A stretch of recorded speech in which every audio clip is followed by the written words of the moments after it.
certain king had a beautiful garden, and in the garden stood a tree which bore golden apples. These apples were always counted, and about the time when they began to grow ripe it was found that every night one of them was gone. The king became very angry at this, and ordered the gardener to keep watch all night under the tree. The gardener set his eldest son to watch, but about 12 o'clock he fell asleep, and in the morning another of the apples was missing. Then the second son was ordered to watch, and at midnight he too fell asleep, and in the morning another apple was gone. Then the third son offered to keep watch, but the gardener at first would not let him, for fear some harm should come to him. However, at last he consented, and the young man laid himself under the tree to watch. As the clock struck 12 he heard a rustling noise in the air, and a bird came flying that was of pure gold, and as it was snapping at one of the apples with its beak, the gardener's son jumped up and shot an arrow at it. But the arrow did the bird no harm, only it dropped a golden feather from its tail, and then flew away. The golden feather was brought to the king in the morning, and all the council was called together. Everyone agreed that it was worth more than all the wealth of the kingdom, but the king said, "One feather is of no use to me, I must have the whole bird." Then the gardener's eldest son set out and thought to find the golden bird very easily, and when he had gone but a little way, he came to a wood, and by the side of the wood he saw a fox sitting, so he took his bow and made ready to shoot at it. Then the fox said, "Do not shoot me, for I will give you good counsel. I know what your business is, and that you want to find the golden bird. You will reach a village in the evening, and when you get there, you will see two inns opposite to each other, one of which is very pleasant and beautiful to look at. Go not in there, but rest for the night in the other, though it may appear to you to be very poor and mean." But the son thought to himself, "What can such a beast as this know about the matter?" So he shot his arrow at the fox, but he missed it, and it set up its tail above its back and ran into the wood. Then he went his way, and in the evening came to the village where the two inns were, and in one of these were people singing, and dancing, and feasting, but the other looked very dirty, and poor. "I should be very silly," said he, "if I went to that shabby house, and left this charming place." So he went into the smart house, and ate and drank at his ease, and forgot the bird, and his country too. Time passed on, and as the eldest son did not come back, and no tidings were heard of him, the second son set out, and the same thing happened to him. He met the fox, who gave him the good advice, but when he came to the two inns, his eldest brother was standing at the window where the merrymaking was, and called to him to come in, and he could not withstand the temptation, but went in, and forgot the golden bird and his country in the same manner.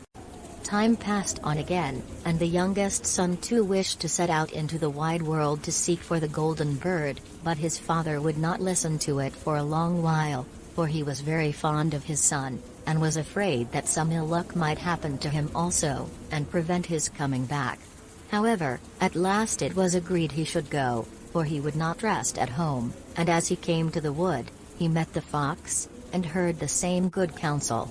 But he was thankful to the fox, and did not attempt his life as his brothers had done, so the fox said, "Sit upon my tail, and you will travel faster." So he sat down, and the fox began to run, and away they went over stock and stone so quick that their hair whistled in the wind. When they came to the village, the son followed the fox's counsel, and without looking about him went to the shabby inn and rested there all night at his ease. In the morning came the fox again and met him as he was beginning his journey, and said, "Go straight forward, till you come to a castle, before which lie a whole troop of soldiers fast asleep and snoring. Take no notice of them, but go into the castle and pass on and on till you come to a room, where the golden bird sits in a wooden cage. Close by it stands a beautiful golden cage, but do not try to take the bird out of the shabby cage and put it into the handsome one, otherwise you will repent it." Then the fox stretched out his tail again, and the young man sat himself down, and away they went over stock and stone till their hair whistled in the wind. Before the castle gate all was as the fox had said, so the son went in and found the chamber where the golden bird hung in a wooden cage, and below stood the golden cage, and the 3 golden apples that had been lost were lying close by it. Then thought he to himself, "It will be a very droll thing to bring away such a fine bird in this shabby cage," so he opened the door and took hold of it and put it into the golden cage. But the bird set up such a loud scream that all the soldiers awoke, and they took him prisoner and carried him before the king. The next morning the court sat to judge him, and when all was heard, it sentenced him to die, unless he should bring the king the golden horse which could run as swiftly as the wind, and if he did this, he was to have the golden bird given him for his own. So he set out once more on his journey, sighing, and in great despair, when on a sudden his friend the fox met him, and said, "You see now what has happened on account of your not listening to my counsel. I will still, however, tell you how to find the golden horse, if you will do as I bid you. You must go straight on till you come to the castle where the horse stands in his stall. By his side will lie the groom fast asleep and snoring. Take away the horse quietly, but be sure to put the old leathern saddle upon him, and not the golden one that is close by it." Then the son sat down on the fox's tail, and away they went over stock and stone till their hair whistled in the wind. All went right, and the groom lay snoring with his hand upon the golden saddle. But when the son looked at the horse, he thought it a great pity to put a leathern saddle upon it. "I will give him the good one," said he, "I am sure he deserves it."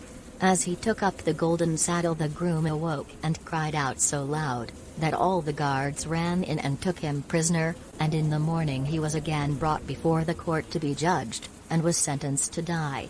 But it was agreed, that, if he could bring thither the beautiful princess, he should live, and have the bird and the horse given him for his own. Then he went his way very sorrowful, but the old fox came and said, "Why did not you listen to me? If you had, you would have carried away both the bird and the horse. Yet will I once more give you counsel.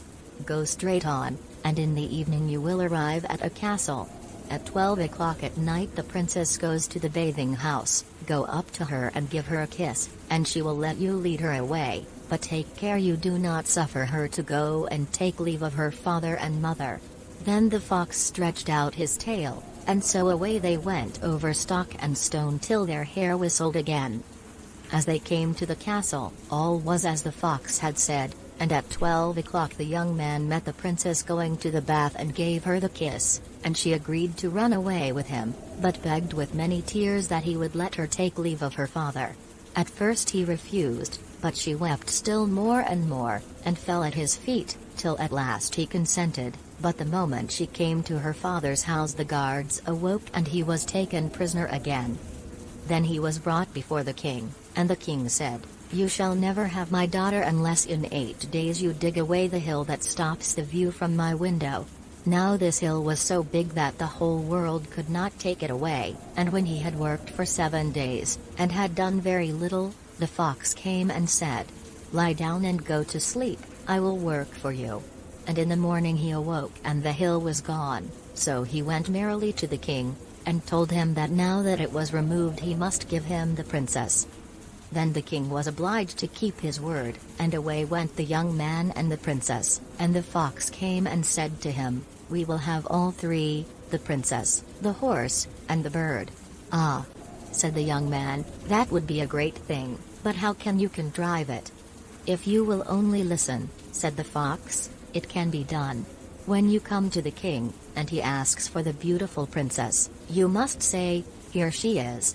Then he will be very joyful, and you will mount the golden horse that they are to give you, and put out your hand to take leave of them, but shake hands with the princess last. Then lift her quickly onto the horse behind you, clap your spurs to his side, and gallop away as fast as you can." All went right. Then the fox said, "When you come to the castle where the bird is, I will stay with the princess at the door, and you will ride in and speak to the king, and when he sees that it is the right horse, he will bring out the bird, but you must sit still, and say that you want to look at it, to see whether it is the true golden bird, and when you get it into your hand, ride away." This, too, happened as the fox said. They carried off the bird, the princess mounted again, and they rode on to a great wood. Then the fox came, and said, "Pray kill me, and cut off my head and my feet." But the young man refused to do it, so the fox said, I will at any rate give you good counsel. Beware of two things: ransom no one from the gallows, and sit down by the side of no river.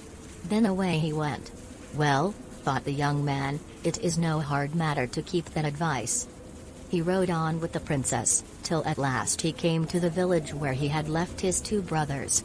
And there he heard a great noise and uproar, and when he asked what was the matter, the people said, 2 men are going to be hanged. As he came nearer, he saw that the 2 men were his brothers, who had turned robbers, so he said, cannot they in any way be saved? But the people said no, unless he would bestow all his money upon the rascals and buy their liberty. Then he did not stay to think about the matter, but paid what was asked, and his brothers were given up, and went on with him towards their home. And as they came to the wood where the fox first met them, it was so cool and pleasant that the 2 brothers said, let us sit down by the side of the river, and rest a while, to eat and drink. So he said, yes, and forgot the fox's counsel, and sat down on the side of the river, and while he suspected nothing, they came behind, and threw him down the bank, and took the princess, the horse, and the bird, and went home to the king their master, and said, all this have we won by our labor. Then there was great rejoicing made, but the horse would not eat, the bird would not sing, and the princess wept. The youngest son fell to the bottom of the river's bed. Luckily it was nearly dry, but his bones were almost broken, and the bank was so steep that he could find no way to get out. Then the old fox came once more, and scolded him for not following his advice, otherwise no evil would have befallen him. Yet, said he, I cannot leave you here, so lay hold of my tail and hold fast. Then he pulled him out of the river, and said to him, as he got upon the bank, your brothers have set watch to kill you, if they find you in the kingdom. So he dressed himself as a poor man, and came secretly to the king's court, and was scarcely within the doors when the horse began to eat, and the bird to sing, and the princess left off weeping. Then he went to the king, and told him all his brothers' roguery, and they were seized and punished, and he had the princess given to him again, and after the king's death he was heir to his kingdom. A long while after, he went to walk one day in the wood, and the old fox met him, and besought him with tears in his eyes to kill him, and cut off his head and feet. And at last he did so, and in a moment the fox was changed into a man, and turned out to be the brother of the princess, who had been lost a great many years.